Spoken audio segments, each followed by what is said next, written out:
everyone. Welcome to the Multifamily Mixtape. Today we have Dani Black with AppWork. How are you? Good. How are you?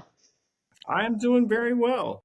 I was telling you before we hit the record button here that I woke up yesterday morning to snow on the ground, and again, and a couple hours later, like it was completely gone. It's like it never happened, and it's so wild, the weather here in South Carolina. It's just completely nuts. You never know what to expect, but Well, I'm down in Florida and it is 40 degrees, which is really rare for Florida. oh, So, 40 degrees in Florida. yeah, Okay, all right, that's it was a cold dog walk this morning. yeah, I bet. Well, thank you for wanting to come on and join me today. And I know we're going to talk about a bill that was just passed in California, September of last year. The bill was Assembly Bill 2801, and it was a law that was put into place in California to help. Or to prevent landlords from taking security deposits to subsidize property improvements. So, like, what do you think about that? I mean, I think in general it's a good law. I think it's something Mhm. that we should be doing as an industry. We should be proving out costs. I mean, as a former renter myself, I know I was always really nervous about getting my security deposit back. I lived in New York City. My security deposits were $3,000. Like that's a lot of money to It's a lot of money. be at risk. So I think from that standpoint, it's a good practice. We should prove what we're doing and make sure that the work that we're doing is actually legitimate and it was damage caused by the resident. But at the same time, I think that operationally, it's going to be a challenge for a lot of landlords in California. Yeah. And I completely jumped the gun and got straight into the meat and potatoes here. And I apologize. But Dani, could you please tell the listeners who you are and what you do? And Sure. so, Um, so, so I'm the CRO at AppWork, and I got into the industry about 10 years ago, maybe a little less than 10 years ago. I started my career at Zillow, actually, and have been on the supplier side for the bulk of my career, moving around to a number of different prop tech companies. I've worked at Elise AI. I've worked at a parking technology company called Parkade. So a couple of different options, working kind of on a lot of different sides of the business as a supplier partner. So it's been a fun ride, and I've gotten to see and learn a lot about apartment management from all different angles. yeah. It is a wild ride, and I like that. I always enjoy hearing people's backstories and hearing how they came into the industry. Because as an advocate, obviously for the multifamily industry, it's really good for people to know that it's not just what you see at the apartments. It's not just management, maintenance. There are so many other opportunities to serve this industry. And you just rattled off a few that I didn't think about. PropTech is still new to me. I'm still trying to get accustomed to all the technology. It's coming out so fast. It's Um, exploding. It's probably the last yeah, 5 years. It's just, I mean, when I first started in the industry, there were a handful of prop tech companies and you knew all of them. And now yeah, I couldn't even, I could probably name 15 off the top of my head that I like that I know and have been around. And then there's 1,000 others that you've just never even seen or heard of. And every time I go to a conference and walk the conference floor, I'm like, oh wow, like that's new. That's cool. Like that's a yeah, really interesting concept and idea. So yeah, it's an exciting space to be in. yeah. When I got into the industry, we were handwriting work orders in triplicate. We had this board and it had these pegs coming down the left side, and there was a big slab of paper that you had to line up the pegs and push them in, and then you filled out the information and you ripped off the top copy, and You had that's what you took with you. And carbon copy paper yeah, there was a white slip, a yellow slip, and a and pink a slip, pink. and the yellow got or the white went with you and that was left behind. The yellow was for maintenance records. The pink was for the files in the office, because we had to keep paper files. We had folders of all the work orders instead Right. of ways to store them digitally. Crazy enough, I haven't heard anyone talk about the triplicate copies, the carbon copies, since I started at AppWork, but I do hear a lot of people that are still on paperwork orders. It's not uncommon, and companies that you'd be like, I think, very surprised by. I'm not going to name any names, but Thank you. I don't want to get canceled. but I think it is sometimes I'm very shocked by companies that are still on paperwork orders. Yeah. So yeah, definitely don't say any names. But do you think it's a fear of the unknown? Do you think it's like I don't understand PropTech, I don't understand technology, or is it just like really wanting to hold on to the old school? What do you? You Your know, I think there's some I think there's some hurdles to cross when you move from paperwork orders to a mobile maintenance facilities app. Um, and one of the big ones is just device costs. Uh, Mhm. it adds a substantial cost to your budget when you move to mobile. However, that gets paid off tenfold because your team's time is significantly impacted. You're getting much, much more efficient. The team is spending much more time on actually completing the work orders versus paperwork. And you also have a lot better record keeping, a lot less, a lot less lost work orders or things that fall through the cracks. So that impacts different levels of even like liability from a legal standpoint. You can have better record keeping. Those types of systems can get you out of legal trouble just by having the records that you wouldn't have had on a paper maintenance. So I think that it's maybe a little bit of, hey, what we're doing is fine, it's working for us, why fix something that's not broken, and a Right. little bit of the cost and the barrier, the hurdles. And I know a lot. We just talked about how much prop tech has been exploding.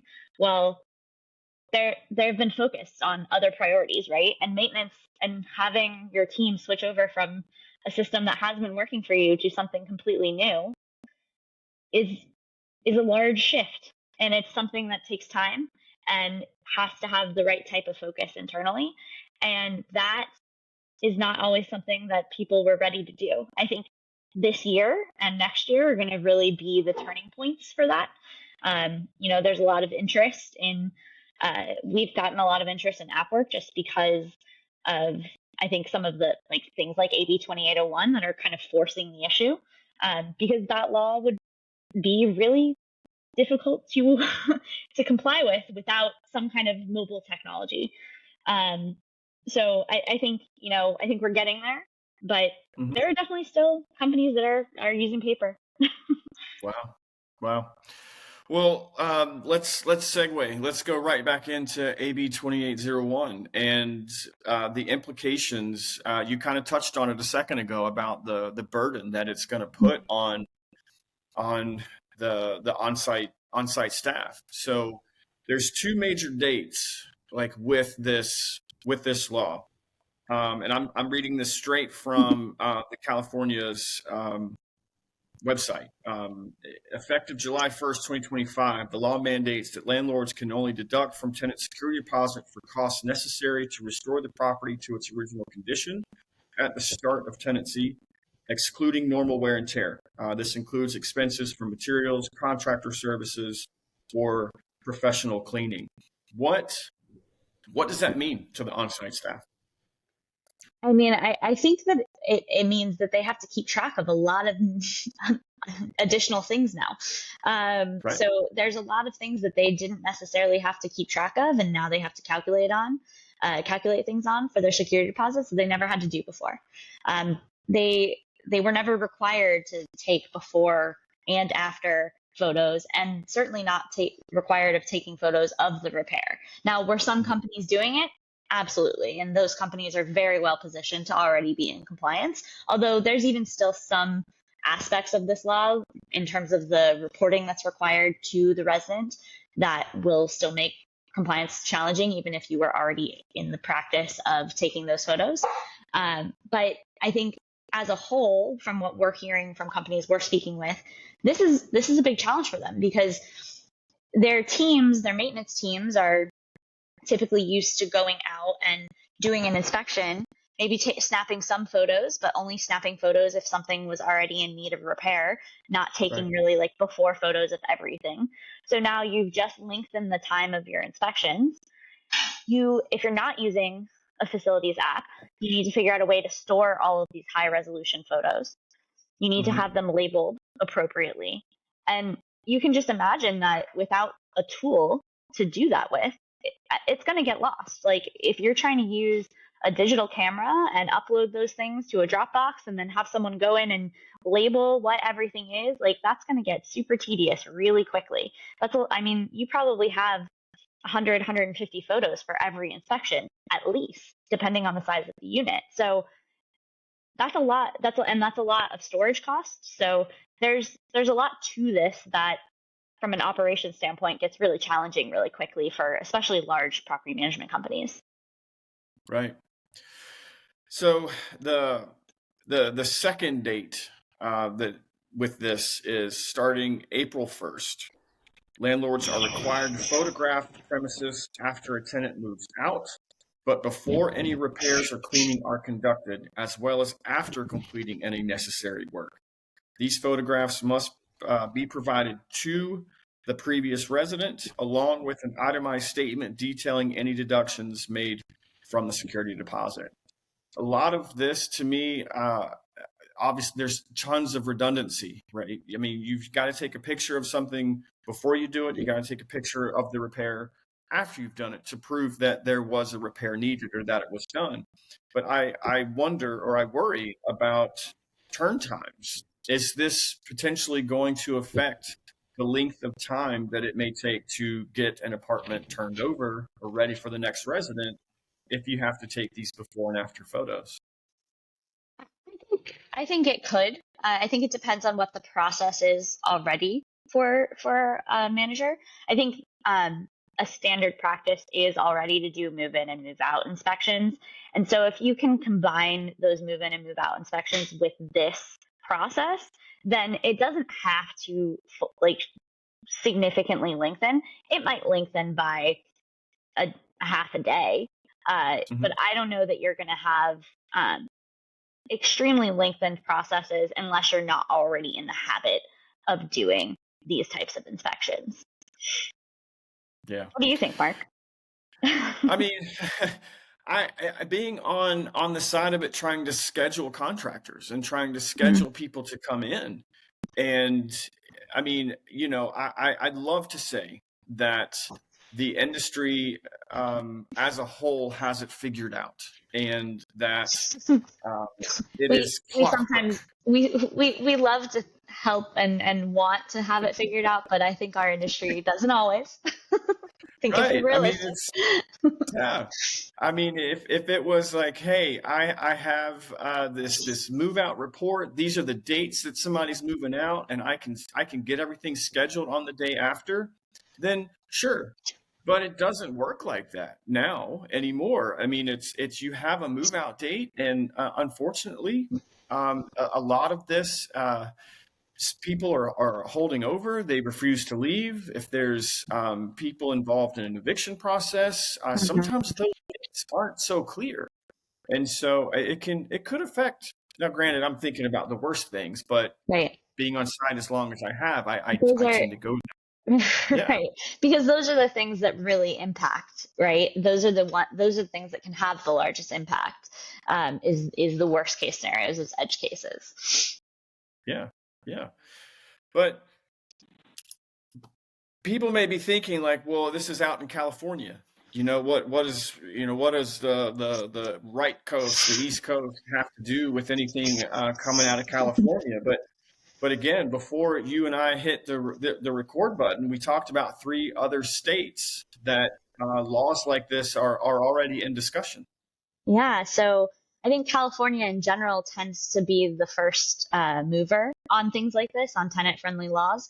And then quickly behind, the rest of the states start to follow. So right now, there's already discussions in Texas, Florida, and New York about laws that are similar in nature to this law. And so I think that's a really good indicator that if this is successful in California, we're going to see other states adopt this same framework for other for other states. And so if that happens, property managers across the country should already really be thinking about this and preparing, because the California law was signed into law in September. People have to start the first aspects of this. They had to start doing detailed reconciliations with folks on January 1. The first dates for requirements for photographs are April 1st. And then it has to be fully implemented with all before and after photos, as well as after repair photos by July 1st. So they didn't even give a full year to prepare for this. And given what we know about how long it can take to find a vendor, source that technology, get your team up and running on it, companies in other states should really take notice and start to look at this now, because if they need to buy devices and train teams, especially if they're already still on paper work orders, this is something that you need to prioritize in 2025, because in 2026 you could have a law on the books that is already implemented. I mean, we saw it already, like from September to January.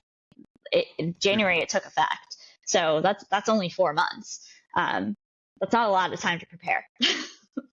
Right.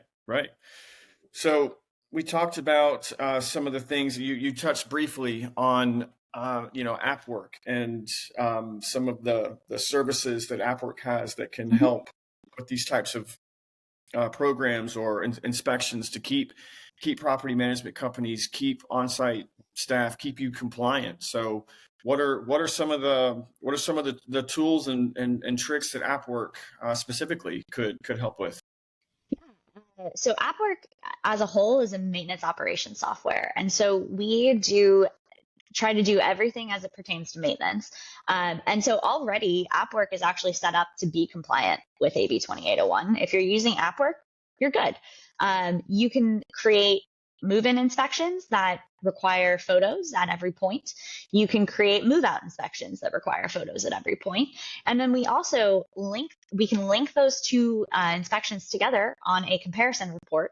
And then we can also link any work orders that are created from that move-out inspection to that move-out inspection and within a comparison report. So we basically give you a report for AB 2801 compliance, and it's got the photos of all of the aspects. So you can compare and you can see, okay, on the move-in inspection, this was fine. On the move-out inspection, it was marked as damage. Here's the photo, here's the differences.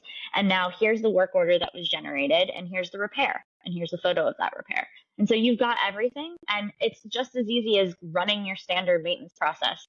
You're just doing it through an app that does the hard work for you. We store all the photos. Well, not the hard work. They're doing the hard work. They're actually doing the physical pieces, but we do the annoying office administrative work for you, and we can reconcile all of those things within the technology, so that you don't have to spend hours pulling the photos from each report and then pulling the work order photos in and organizing all of that in some kind of massive spreadsheet that is difficult to manage. So we are doing it for you. Nice.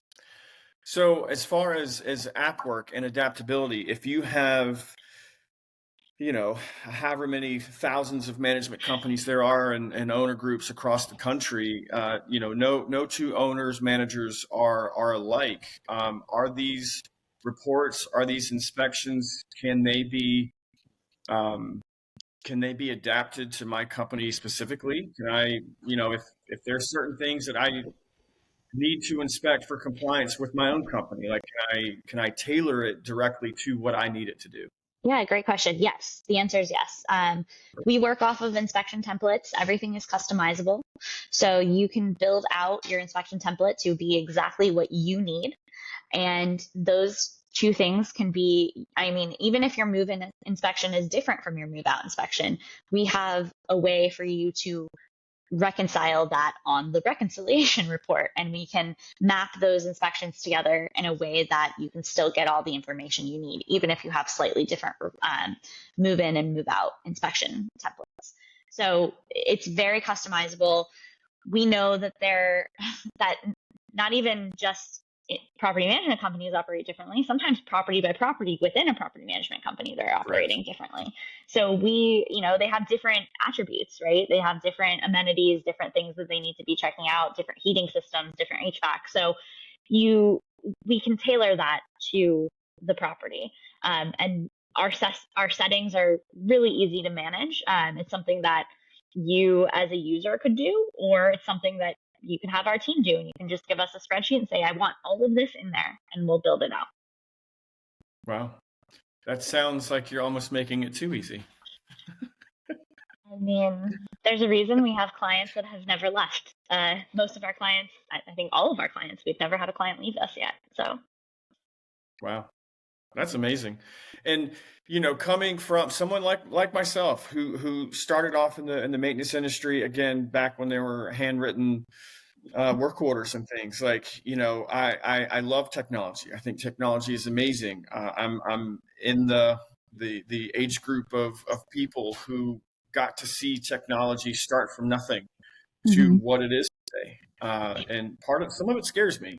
Some of the AI capabilities and things that are out there and the things that it can do, I mean, I find it fascinating, but it also scares me just with what's out there. But it really sounds like AppWork has put things into motion that definitely have the end user in mind. People like myself who are going to be using this app every single day. Yeah, absolutely. If it's easy for me, being old school on site, afraid of technology, scared of technology, and if it's easy, then I mean, I don't see why anyone wouldn't want to have something like why not? Why not make your job easier? Right. It's Well, crazy. and I think AppWork has the added benefit, right, of being developed by a property management company. We were built first as an in-house technology and then launched to the market. And so that puts us in a really interesting and unique position, because as we were building, the technology is 7 years old. So our product is super stable, but our company is only a year and a half. So we, as a whole, our company is super young, and we still have that startup mentality and everything, but our product is super stable, and it was built by an operator. And our CEO was a VP of operations at this company for a decade and built the technology while he was there. And so every step of the way, as we're developing AppWork, we're getting feedback from our maintenance technicians, our maintenance supervisors, our property managers, our VPs. Everyone in the organization had a hand in helping shape how this technology developed. And because of that, how everything flows together is really seamless for the operators. It just is very, very intuitive and makes a lot of sense. It makes sense. That's probably the best commercial, best plug you could do. It just makes sense. And that is absolutely crazy. Well, Dani, I appreciate you so much for coming on today and talking about this, and at least getting the word out there, because like you said, a lot of these bills do start off in California, and then they start working their way like wildfire. I hate to use that term, but it sweeps across the country. And you may think you're safe in South Carolina, Florida. Well, Florida was one of the states that you mentioned. But these. And I want to reiterate, and I think, Dani, you'll echo me, that this is a good law. This isn't something that's designed to, it's definitely there to benefit the tenant, but it's also because the tenant needs this information. The resident needs this information, and they need to hold us accountable so that we're not taking advantage. Honestly, too, I think it's also helpful for the owner operators out there, because it'll cut down on lawsuits, like frivolous lawsuits against security deposits. It just by nature of what you're proving out, it's going to. If you have Yeah. that solid proof of everything, you're not going to get random lawsuits from a tenant that says they didn't do this. So I think honestly, it works both ways in favor of everyone. Yeah. Yeah. Well, we'll keep our eyes on it. Mhm. We'll see how it progresses. But Dani, if there are people listening who would want to get in touch with you to learn more about AppWork, how would they do that?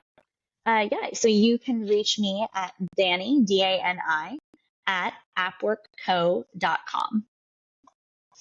Excellent. Yeah. Well, thank Or you again. LinkedIn. Feel free to hit me up on LinkedIn too.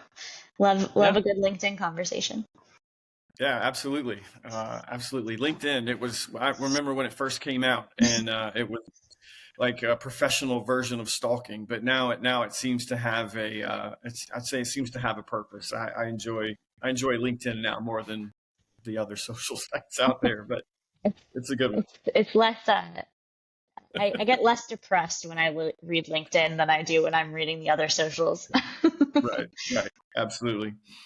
Well, again, thank you so much. And to the listeners, we appreciate you joining us today to learn a little bit about AB 2801 and how it could affect our industry. So stay tuned. And, Dani, maybe I'd love to have you back on. And I've got several attorney friends and people that I could get on and would love to get like a legal perspective Yeah. about So this. funny And enough, I'm actually I passed the bar in New York back in the day, but prior to my stint in multifamily. So I am not a lawyer anymore, but I used to be. So wow. I'd very much welcome a legal discussion. Absolutely. Wow. Great. Okay. Well, that's going to do it for this episode. We appreciate you being here, and we will catch you on the next one. See you All later. right. Bye, Mark.